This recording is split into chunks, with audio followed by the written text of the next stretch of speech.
overall a nice fall day, and Lisa will have more on the weather coming up.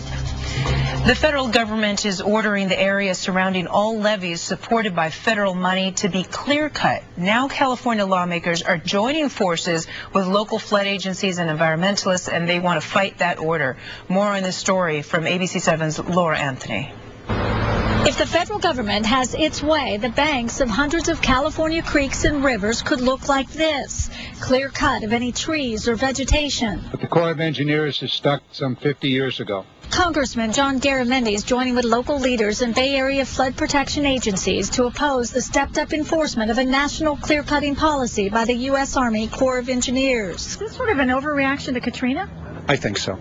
I think the Army Corps of Engineers was really pummeled in the Katrina and the New Orleans situation. They want to cover their backside.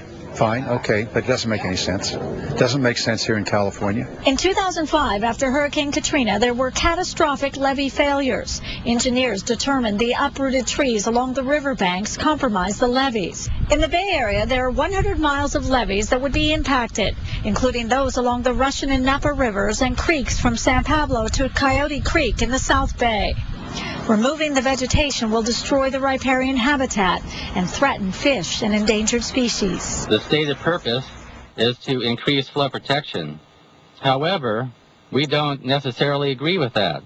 There are studies that show that vegetation, especially in California, actually improves the safety of the levees. And we cut trees down from here down to the lookout at the end. Wildcat Creek in North Richmond is a prime example of how the clear cutting would affect the local environment. In July, county crews mistakenly cleared 25 trees from the banks of the creek. Another 1,000 would be removed if the county complies with the federal mandate. And we call collectively on the Army Corps of Engineers to change its policy. Otherwise, all the vegetation will be destroyed. A spokesman for the Army Corps told us the agency is in the middle of a 2-year study to determine the exact impact of vegetation on levee integrity. In the meantime, the federal government will consider a limited number of variances or exceptions to this new policy. In North Richmond, Laura Anthony, ABC7 News. 8:40.